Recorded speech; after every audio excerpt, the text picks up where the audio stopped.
Welcome to the Fitness Competitor's Guide. In today's video, we'll be going over not one, but 3 different push-ups that you can learn today.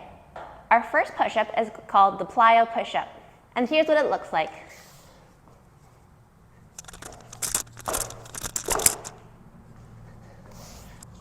And from the side,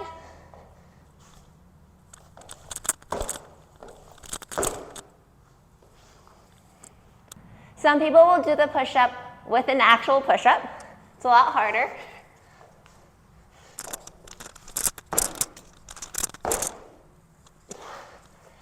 But in your routine, you can do it as the way I first did it, where you just let all of your limbs fly out. In order to make your push-up look good, you want to make sure that your torso and your limbs are on an even plane at the peak. You don't want to be off kilter a little bit. You don't want any limb or leg to be a little higher than the other. As flat as possible is the best look. So sometimes when people are doing the push-up, they might lift their arms a little too high.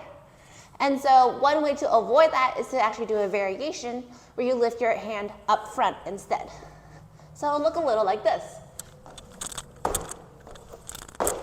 To make the plyo push-up a little bit easier, you can try to bend your knees a little bit and make sure and almost jump off your legs.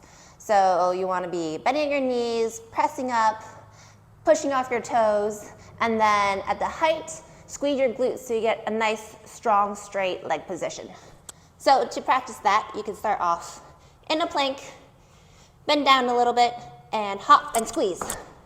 Bend down, hop, squeeze. And then you do that a whole bunch of times. If you incorporate the plyo push-up in your routine, I highly recommend that you do it as a way to show off both your strength and your speed and stamina, right? So you'll want to do a few plyo push-ups consecutively, or at least when you do a plyo push-up, quickly go into another movement. This next push-up is called the crisscross push-up. It looks a little like this.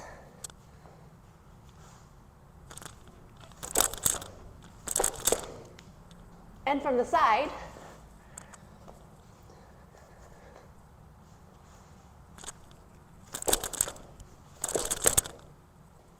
so to break this down, you're going to start off in your normal push-up position.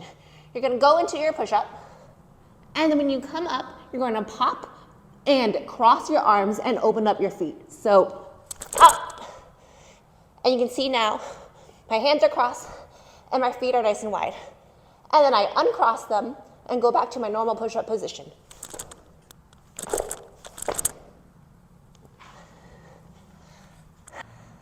When people are first learning this drill, I notice they tend to get tripped up on the coordination. Just remember, your feet are moving in the opposite way that your hands are moving. So when your hands come in together, your feet go out. When your hands go out, your feet come in. A little drill you can do to get used to that crisscross position is to start on your knees. I'm grabbing a little pad for my knees because this is not a comfy floor. And so you can do a modified version, go into the push-up, you can come up, and one at a time, bring your hands together and just get used to this weird cross position. Uncross them, go down, come up, and then bring your hands in together. I like to alternate the way I cross. So earlier my right hand was in front, now my left hand is in front. So that's step 1. Next, you can start incorporating the crossing in one motion. So cross. You can uncross slowly, cross, and uncross, and do that over. And then, of course, then you can do it as one full motion.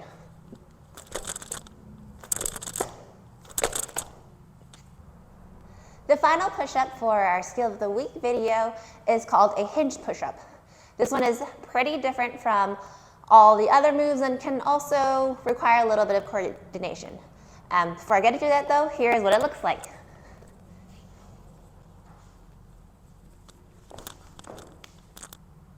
I like to do the hinge push-up thinking of it in 4 separate steps. So, starting in your push-up position, step 1, you're going to go into a tricep push-up. Step 2, you'll come down to your forearms. Step 3, you hop back up onto your hands into that tricep push-up position. And step 4, you push back up.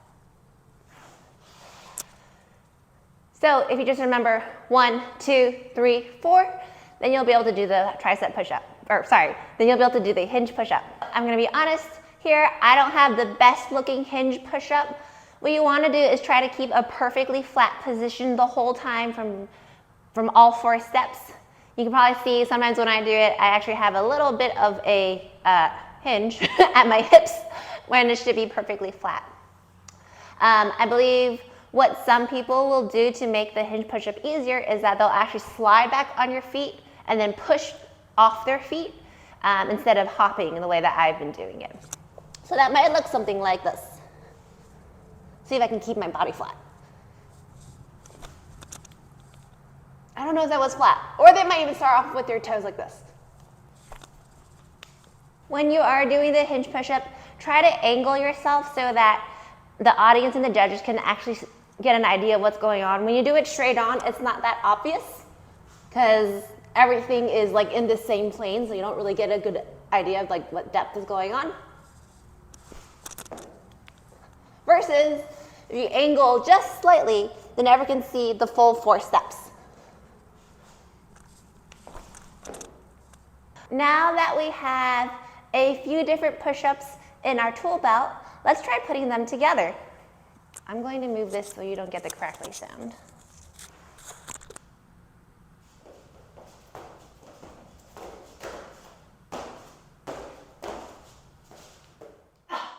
So that's it for this video.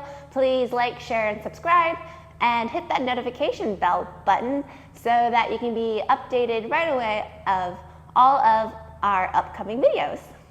Thanks everyone. Bye.